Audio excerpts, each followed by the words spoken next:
Well, thank you so much. Appreciate the opportunity to be here, and thank you for the introduction. So at Advanced RPO, our focus truly is helping companies possess high-performing hiring programs, and data plays a pretty big pivotal role in understanding where a company is, and also helping us and a company understand where they are compared to others that they may be competing for with the talent. But data also allows you and us to make ongoing enhancements. What's working, what needs improved, and what can we do to add more rigor to the process, or make the process friendlier or more streamlined for the candidates, but also for hiring managers. So we're going to cover that today. But I wanted to just talk about this image, this visual that we selected today. I think it's been like the last 3 to 4 months, we speak to a lot of folks across the country, and I continually hear that their hiring programs or their TA function is underwater. And I've been doing this for 30 years now, and it's just it's consistent. So I just thought we'd tie that in today. So we appreciate the intros. Again, I'm Tim. Devoted my entire career to helping companies overcome their hiring challenges. And that's through design, implementation, administration of custom solutions.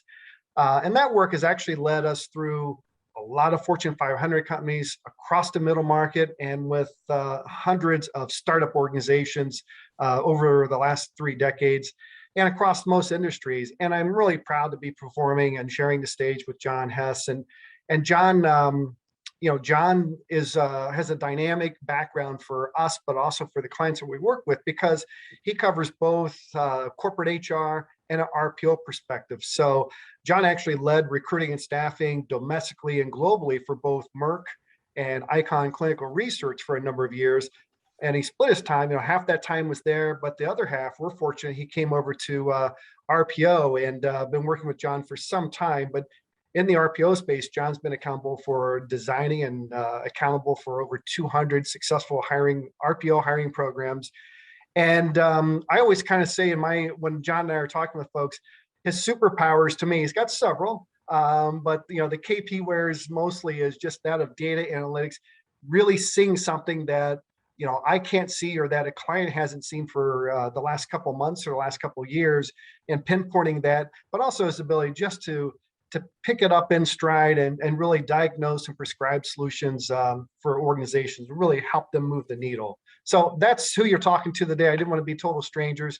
As far as the agenda, the world, if you've been outside of that if you've been under a rock, you've not realized it, but the world of recruiting has changed significantly in the last quarter, the last 12 months. We've been seeing it for several years, but it's also changed on both the non-exempt and the exempt side. And there's a lot of schools of thoughts that we're on a constant state of change as relates to recruiting, because of the tools, because of technologies, and all demographics are so attached to the smartphones. There's just a lot of different things going on, more than any decade I've ever been exposed to. So I think you need to embrace this and really leverage data, because the way we use data, and always have, it can actually serve as a compass and really help guide you to improvements and expose you to things that you're doing well, but also things that you need to improve.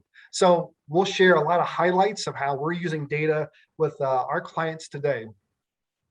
And again, the traditional way of hiring, some of those best practices still work today, but a lot of those we have to throw out the window and really adapt to what candidates' expectations are in the process, but be real about quits, ghosting, and all the other things that we've heard about, and a lot of those topics that Peter covered in the previous presentation as well.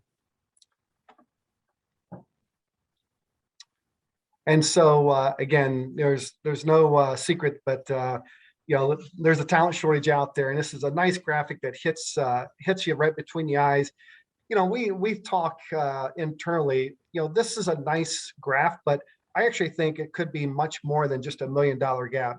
Or a million person gap, just because the skills gap. There's so many skilled trades roles, and then technology, digitally required skills that just a lot of the workforce just don't have possession of at this point in time. And then these are some of the drivers behind why we're seeing The talent is scarce at this point in time. From the skills gap that's covered, retirement surges, a lot of us baby boomers, the pandemic drove us out early. Some of us are holding on. But wage pressures, as Peter was talking about, but 74% of CEOs are extremely concerned about the skills gap and the availability of key skills today, but into the future. And I think that's been a reality for a while, but that's I think about an 8-month data point that I found, but it's going to continue to grow. And there's so much pressure in the marketplace today for these skills. And something that's not on here that we're seeing on the horizon is just technology and automation. It's actually going to displace millions of jobs. And that's where we're seeing a lot of talking to companies that are upskilling and reskilling their workforce. And that's why you see a promotion of a lot of individuals that just don't have their arms around a skill set going to schools, because this is going to hit us hard and fast in the coming years. And I think we're seeing some of that today. The employment costs are going to continue to rise. We do a lot of work in the hourly sector or non-exempt, but also in exempt and salaried side. And we're seeing some of it on the salaried side because, candidates, quite honestly, are in a bargaining position because of the demand for their talents out there, but also in the hourly rates from a distribution center to manufacturing and assembly lines that we're working with. We're seeing, and John will dig in deep to a lot of, what we're seeing from what you need to compete from an hourly wage perspective, but it's going to continue to grow or to grow and rise. And I think that all data supports that as well. And I think we'll all learn together in the coming years where we land. And this is not a seasonal slide that we put up here, but ghosting used to be something that some of us have seen over the past decade or so on the non-exempt ranks. And we actually see it with some of our very prominent and premier organizations that we're doing salaried or exempt hiring work for today. And it's disappointing, but that's the reality that we're in today. No matter how high touch a process can be, you can scale that down, but it's happening. And so some of this is just the candidate's perspectives. You can see that first data point there, 76% of employers have been ghosted. 57% of employers are seeing an increase. But what's disappointing to me is that last number there, 77% of job seekers, be it hourly or salaried, have been ghosted by an employer. And those are folks that just don't have, just are out of touch with the reality of the marketplace. These are organizations that are going to lose and not win the top talent they're after because the process just isn't built to cater to the candidate.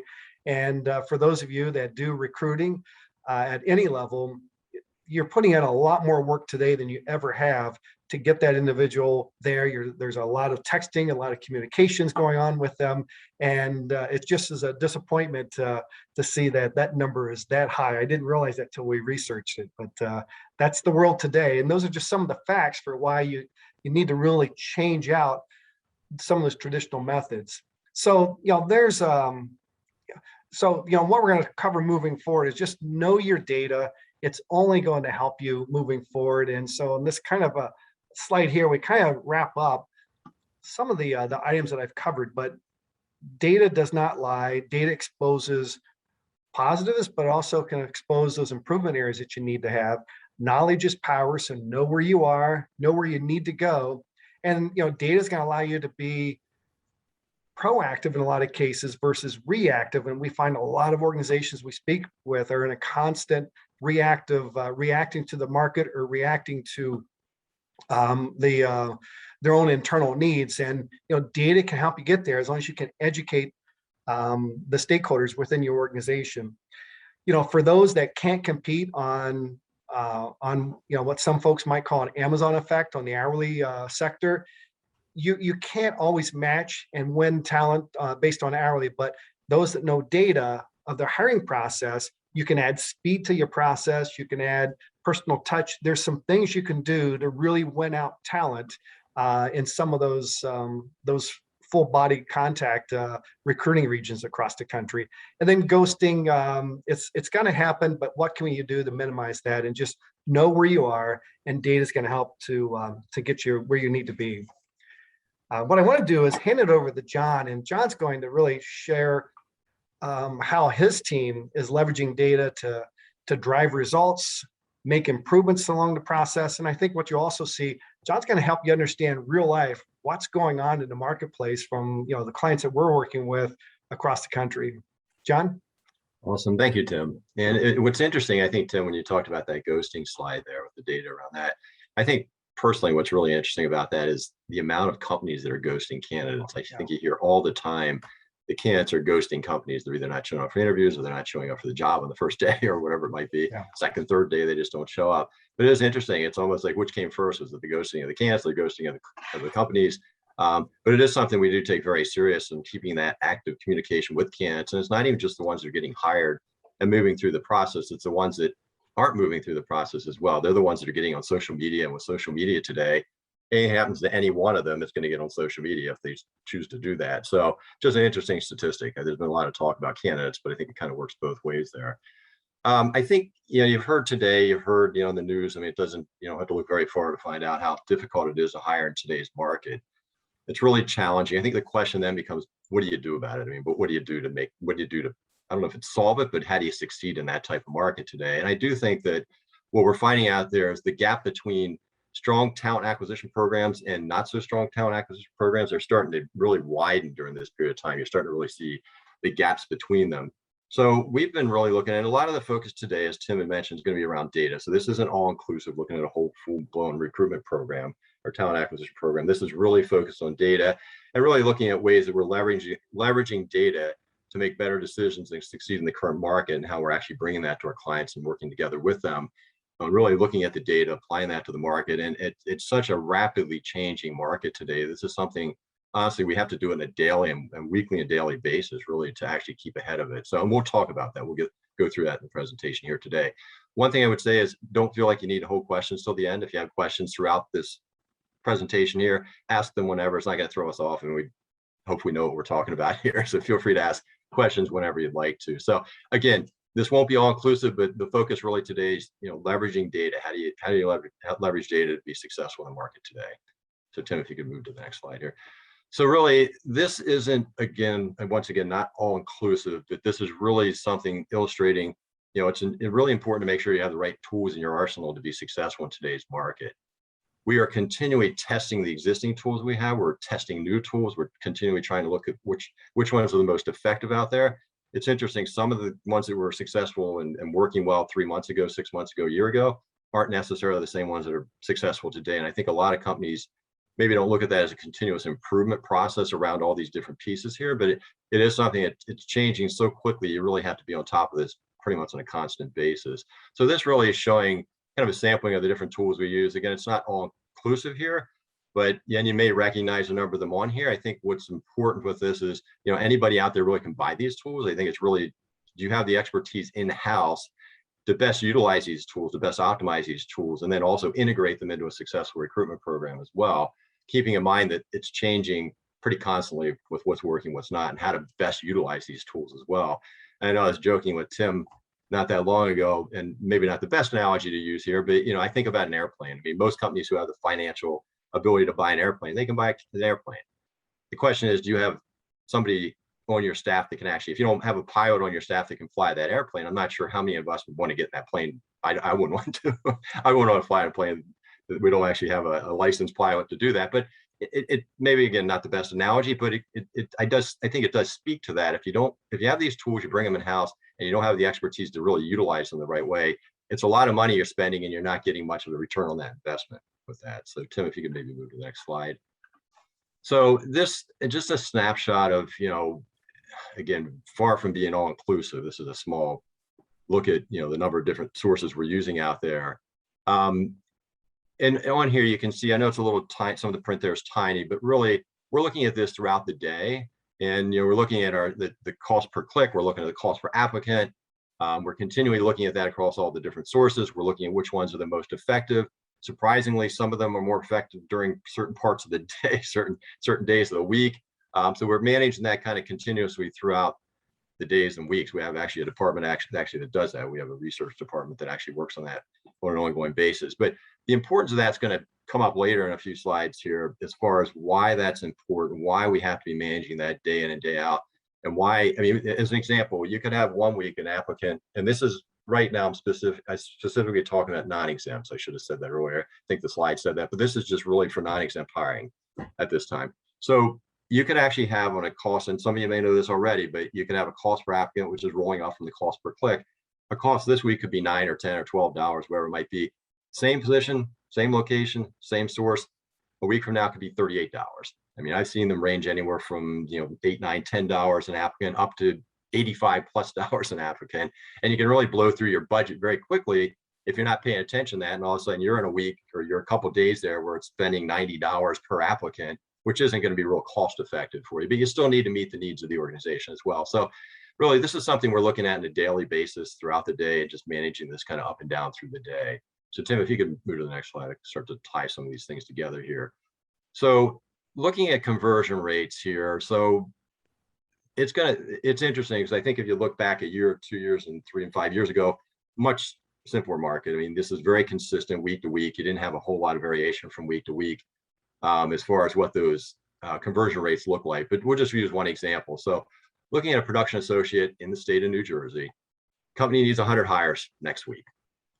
The current conversion rate from applicant to hire is 15. So you break that down, you need 1,500 applicants to do that. So that's something we have to actually take into consideration as we're actually out there. It's the slide I showed you before, and which levers we're pulling and which markets are we going to and which sources are we using, and continually managing that through the week to ensure that we have 1,500. Where it gets a little tricky with this, and the challenge in today's market is, and we'll talk a little bit more detail about this later, is those ratios don't stay the same. So next week, as you start moving into next week, the week after, those ratios could turn into 10 to 1. They could turn into 30 or 40 to 1. And if you're continuing with that same process you have in place, generating 1,500 candidates, well, if it turns to 30 to 1, you're going to need 3,000 candidates to make that happen. And companies are getting caught by that because they're saying, okay, we need 100 hires, 25, whatever it might be, to staff their facilities and keep the operations running. You could get to a point where you're actually only filling half those positions. And it's because you're not looking at the data and looking at what those rates look like. So you have to take that and then convert it back into the advertising costs and how you're advertising, ensuring you get the right number of candidates in the pipeline to ensure you're getting the right hires, the right number of hires. So, Tim, if you can maybe move to the next slide here. And this is a lot of data here. So this is what we're talking about here today. So, sure. John, what's the lowest or maybe what's the highest clients you're working with, the ratios in 2021? Because I know it's been a very different year. So you're talking about the ratios themselves. The correct, yeah. I mean, it's unusual for non-exempt roles. I mean, you're going to see maybe 9 or 10 to 1. But it can run up to 30, 40, 50, 60 to 1. I mean, it just, what impacts that are different things, just the changing market. But you can have your competitor, 2 or 3 of your competitors in the area, actually, if you're hiring locally like that for these roles. And if it's beyond that, it gets even more complicated. But if you're hiring locally, you could have 2 or 3 competitors, or even one competitor that all of a sudden now they raise their salary by $3 an hour for these, or their hourly pay $3 an hour. Now all of a sudden, those ratios change because they're getting more of the hires than you are, and there's other dynamics and different things that change that as well. But those are the type of things that can impact that. And if you're not watching your data and metrics, you may not know that until it's past the point where, okay, we just went the last 4 weeks here, we've only hired half of what we need to. What's our problem here? So really, that's the importance of tracking this data. And usually when we can spot that, we can usually figure out what's driving that, but that's where the data kind of leads us to. Very good. So this just high level here, sorry, I don't know what's going on with my computer here. I think I can see the slide. So this is the dashboard, right, Tim? Yes. Okay, so this really just kind of high level. Honestly, this isn't what our team looks at. It's more of it's a fancier dashboard, much more information on it. But this kind of gives you an idea of what that looks like, because it's kind of a high level look. You can see we're tracking this as an example. This is a client. We changed some of this just so you don't, so you can't figure out which client it is, hopefully. But anyway, it's one of our clients, and we have in here, look at the different locations, the different shifts, and you can see it kind of varies across those shifts. 15. It's not even consistent across different locations. It's not even consistent across even specific shifts within a location for a position week to week. So we're constantly measuring this change, making the changes and adjustments to this as far as what we need to do from driving a pipeline to ensure that we're going to get the number of hires. week in and week out that our clients need. So it just gives you a quick snapshot here of that. So this really another illustration here to show you kind of again, this is real information here. So this particular client, you can see how the volume can go up and down. And honestly, if we stretched out even over a number more years, you'd see it some months being 50, other months being 500, 600, 700 a month. So that it really can go up and down. And some of you may deal with this and some of you may not, but you can see, kind of was in the 100 range, 150 range, and it spiked up to 200, 300, 400 plus, and then start scaling back down again. And different needs of organizations drive that. But what's important for companies out there to know is, you can do two things, or probably more things than that, but you can hire your own staff to actually handle that spike up in volume. And it's going to take you how long? In today's market, it's pretty challenging to do that. But you could do that to hire that spike up in the need there, or you can actually utilize a firm like ours or someone else's. But then you also have that back end of it as well. Once that need decreases again, then what do you do with your staff? So I guess the main point with that is, you need a solution in place that can scale up and down with your needs, whether it's internal or external. You just need to account for that in today's market. Another thing I'll point out in here, and if you look at the first October here, the first October and November on here, 105 and 101. So here's an example of what we were just talking about. So 105 hires in October, if you have a 9-to-1, if in this example, a 9-to-1 conversion rate, you're going to need 945 candidates to fill those 105 positions. The next month, to fill 101 positions, you're going to need, the conversion rates have shifted from 9 to 15. That's not a huge shift there. But when it comes to candidates needed, it's a pretty big shift. You're talking about 600, was it 570, I think it is, Tim? Something like that. Yeah. Whatever, it's 570 additional candidates you're going to need in the pipeline. If you're continuing your program like it's been, with the same number of candidates coming into the pipeline, you're going to fall short. You're going to fall short, and you're going to hear from the business and the hiring managers and everybody else that the positions aren't getting filled. So again, it has changed in the past, but nothing like it's been doing over the last year or so. It's just really getting very complicated out there, and really utilizing this data has really helped us be successful with our clients and ensure that they're meeting their needs within the organization. So any questions so far on anything? I really haven't looked at if any have come in. I saw a couple of comments came in. I see a few comments, but I don't think we have any specific questions. Okay. Remember to post your questions as they come up to you. And I see John and Tim are taking time to pause and look to see if we have any questions. So if you have any questions, feel free to type them in the chat as they come up to you. Okay. All right, great. Yeah, I'm going to break in with a question here. Good to see you again, John and Tim. So, we've talked a lot, and for the folks on the phone and on the call, we've talked a lot about hiring scarcities, right? Right. Now, let's be honest, we talk about talent shortages. It isn't that there aren't enough people in the world who can drive a forklift, right? That's not a skill set that it's really that hard to train, or pick and pack in a warehouse. Mm-hmm. The issue is, and one of the things we talk about talent scarcity is the specificity of job descriptions nowadays. Mm-hmm. We want someone who drove a forklift, who's left-handed, who once lived in Iowa, right, and knew my brother-in-law, Jim. Okay, that's the kind of things we're getting now, right, in job descriptions. How can you help, so we talk about the cost per candidate. Now, obviously, we're cost per applicant, and yeah, the competitive market plays a big part of it. But how much time and how successful, or what have you tried to work with hiring managers to get them to be a little bit more broad-minded about the willingness to create as well as recruit talent? Right. Peter Capelli wrote a prior book called Why Good People Can't Get Jobs. Right. And he talked about that phenomenon. So what would you recommend to the audience about sort of counseling their hiring managers to keep in mind that not all forklift drivers needed to live in Iowa at some point in their life? Yeah, it's a good question, Elliot. I mean, we run into that all the time. And today's presentation, obviously data, it's maybe not the most sexy thing to talk about, but it's really important. It's really important, And so I think what you're talking about, and we can probably do a whole presentation and conversation about that, as far as what you just brought up. But yeah, I think it's really, and what we've done with our clients is really shifting talent acquisition. You hear this all the time, but what does it really mean? But shifting talent acquisition to be a strategic partner of the client, of the company, versus just a vendor, out there filling jobs for them. We spent quite a bit of time having conversations with clients around that. I mean, whether it's the skill set you're talking about here and that gap there, whether it's location they're in, because there are some companies out there that are still kind of stuck to that. The person could probably work remote, but we want them in here 3 days a week, whatever it might be.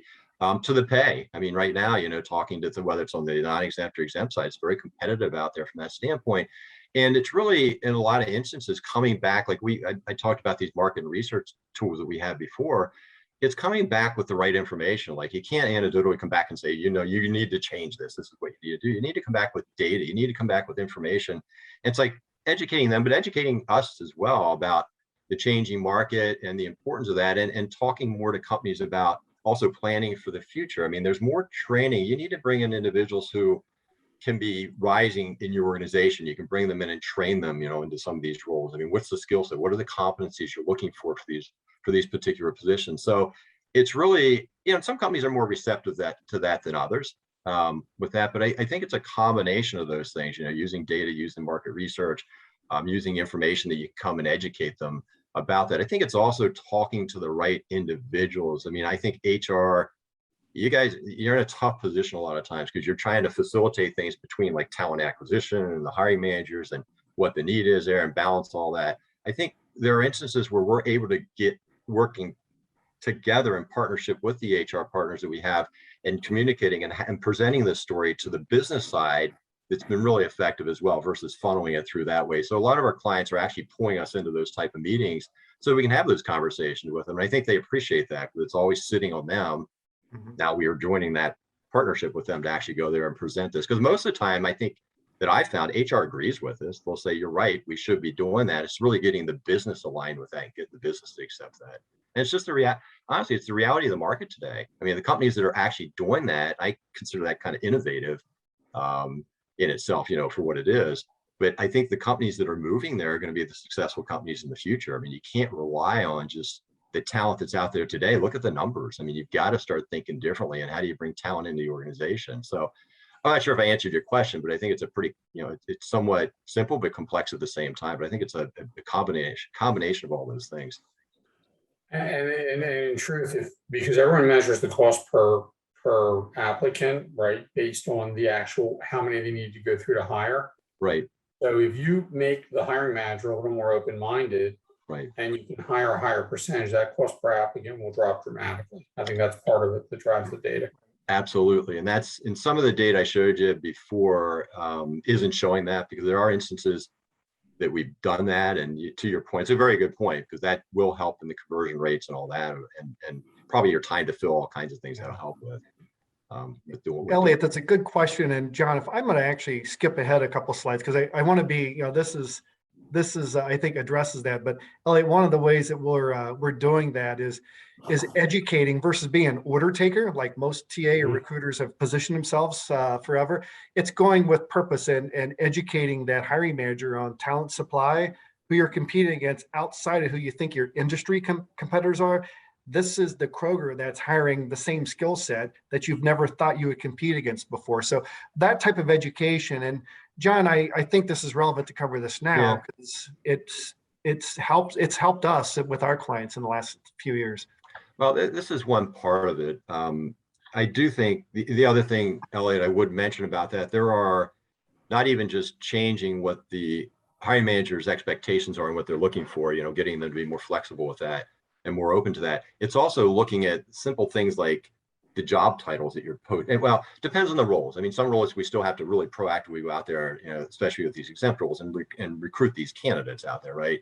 But there are changes you can make to the job description itself that are going to increase your candidate flow tremendously. Like, it could be a production associate. What are the other 3 or 4 titles that companies use for that as well? And we found it can increase anywhere from like 50, 60% up to 400% applicant flow by actually getting companies to agree to say, you know what, you're right, they're the same roles. We call them that here, but we understand it could be different, called something different externally.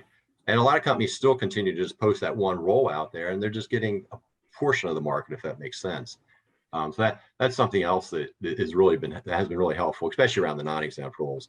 It's a little different strategy around the exempt. But what Tim's referring to here is like posting optimization. Again, we're staying on the data part of it here today, but utilizing data to even improve the postings And looking at it, and it's interesting. You look at the descriptions, 300 to 800 words in a description is optimal. You can look at this graph here and it shows you a little less than that, you're not getting a lot of traction. More than that, you start to lose people. And so there's that piece of it. You look at the length of title. I think some companies actually will sit there and, well, you know what, if we put more in there, we'll get more people or whatever, add more to the title. It's proven, and statistically, you can look at that. I mean, it shows that 1 to 3 words is optimal. You start adding more words, you'll lose people and you cut your candidate pool. It's our job as recruiters to screen the candidates, screen them and make sure we're getting the right candidates. And then a number of benefits. I think that's an obvious one. I mean, you have more benefits you put in there. I think the more people you're going to attract to it as well. I think is what Tim was referencing. Yeah. Well, I want to let you guys back to your presentation, but there are 4 million federal workers.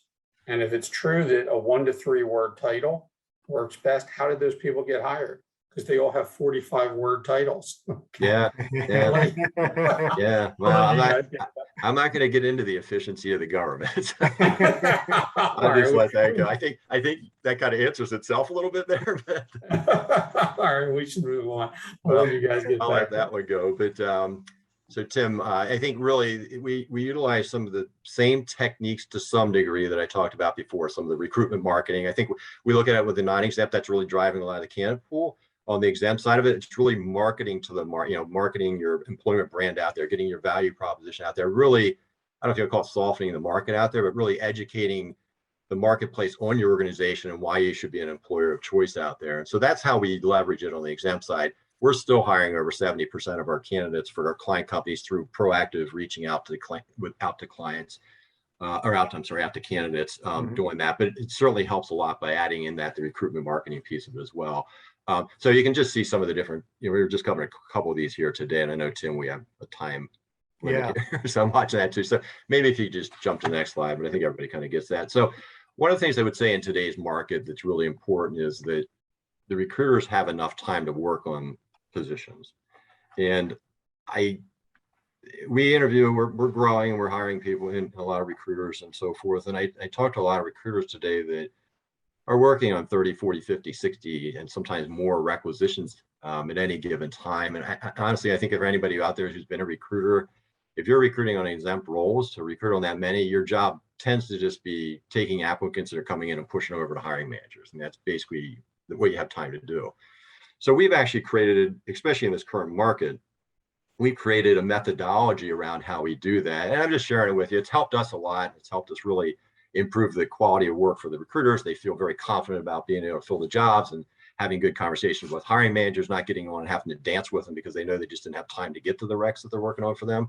But really, we look at this, every position we get that comes in here, we're looking at the position type, the market conditions, the value proposition for it. We're going from there and looking, I'm kind of measuring that, the complexity and what the market conditions are, and assigning a rank to it. So we have a 1 through 6 rank, 1 being more not as complex, the easier positions typically to fill, 6 being the more complex positions to fill, and really allocate requisitions across the recruiters based on that. So an example, it's not normal someone's going to have all 5 of the positions they're working, but just it's simple to explain it that way. But if someone had all 5, they typically have 8 positions they're working on at any given time, and that truly gives them enough time to truly recruit on those positions. And honestly, at the end of the day, it may seem like, give the recruiters 20, 30, 40 positions to work on, and that's going to be the better way to do it. But honestly, that'll stretch out the time to fill. And in today's market, you got to be moving on these candidates quick. I mean, there's just so many people looking to hire this top talent out there. And I can tell you, without a doubt, the candidates are going to go quickest are the best candidates out there. So I've heard of instances where companies have a 3 or 4 rule of thumb. You have to interview 3 or 4 people before you make a decision. If it works for you, I mean, that's great. But in today's market, you do that, you're not going to lose the candidates. They're going to be around probably in a month or 2. You're going to lose those top candidates. So this is something that's proven to work really effective, and the recruiters really like it. And we've heard good feedback from the clients.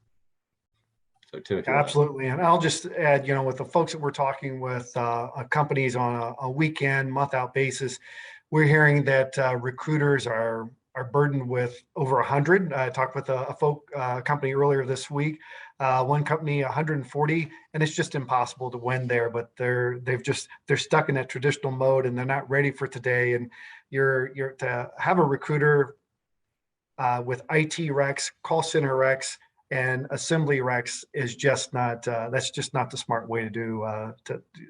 you're not setting yourself up for success that way. But this has helped us out, to John's point, and I'll just note that it's allowed us to maintain, if not increase, from a minimum of a 95% hiring manager satisfaction rate. Our candidate satisfaction rates continuously are between 98 and 99, and our NPS score is pretty solid at 87% as well. But I tie it to this and our low attrition rate within our organization. We keep hearing it's one of the lowest in the RPO industry, but that's because we're setting our team up for success. We're training and we have a phenomenal culture. So we covered this slide here, John, which I know is it's really strong data. It seems basic once you look at it, but it helps a lot. And then the takeaway, we'll wrap up on this slide today, is I like the Peter Drucker quote. You can't improve what you don't measure, and that's one of the mantras that we have here at Advanced RPO. And data is just helps out significantly. So our advice really is obviously be aware that it's a very challenging market today. Know your data, track the right type of things that you need to, the right KPIs, but also it's better if you have some real-time access to data. So take the time to build that into your week and your day with your team. Know the market.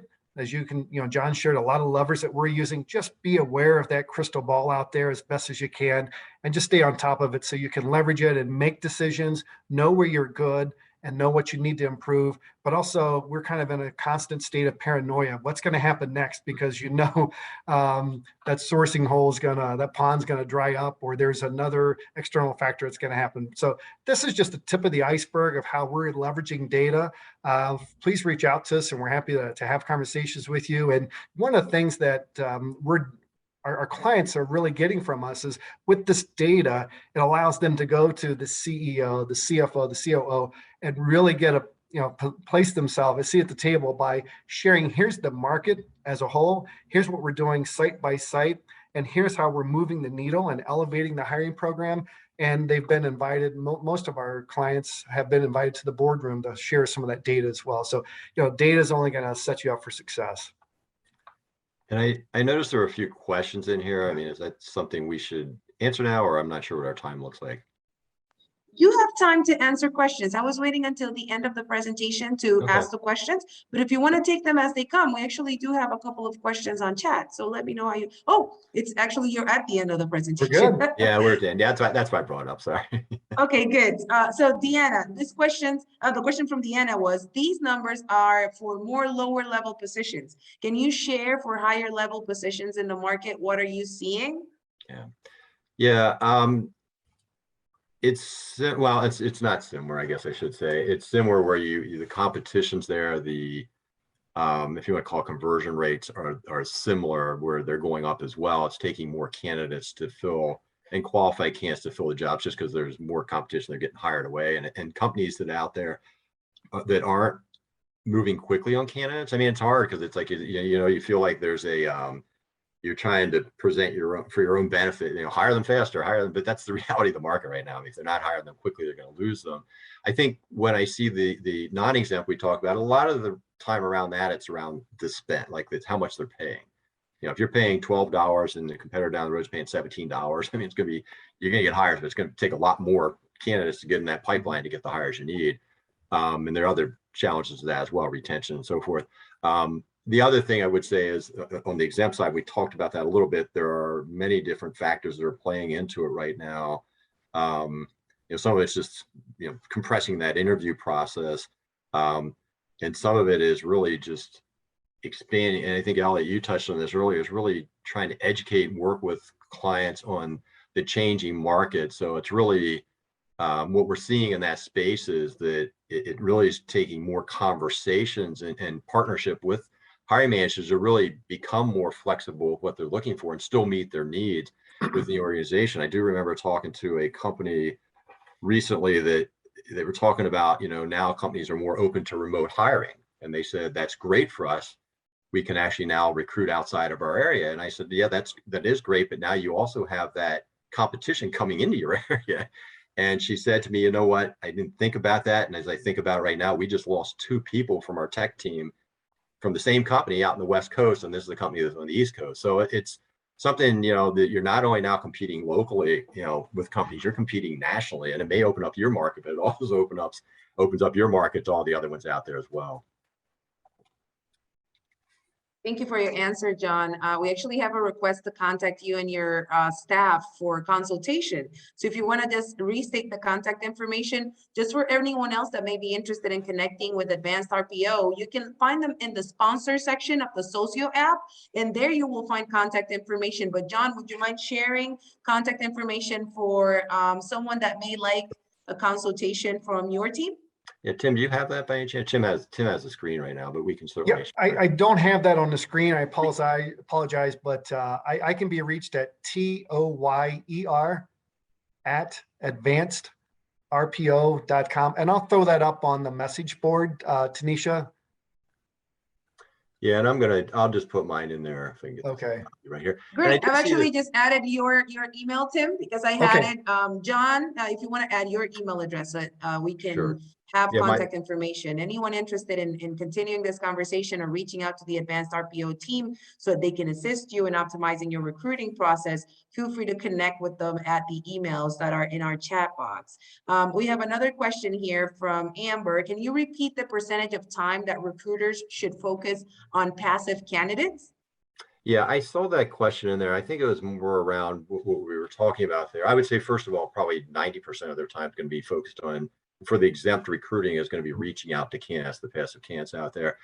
I think the number I had put out there before was 70% of the hires are still, over 70% of the hires are still coming through passive candidates out there. So even in the market today, it's still reaching out to all those candidates to bring them into the marketplace, or into the candidate pool. So I'm not sure if that answered the question or not, but it's probably about 90% of their time spent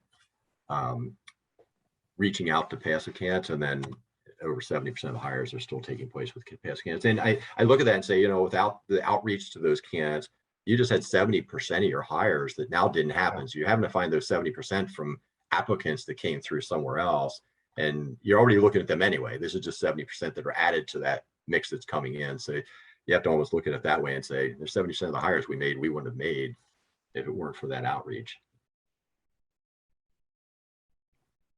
Great. Thank you, John and Tim, for a very insightful presentation. We would be happy to share a copy of their decks with you after the event. And again, if you want to connect with Advanced RPO, feel free to reach out to Tim and John. John's email is jhess@advancedrpo.com. And then if you have any other needs to connect with them, feel free to shoot me a direct message via chat, and I will make sure to add their emails again for you so you can connect with the Advanced RPO team directly. Thanks again, John and Tim. Awesome.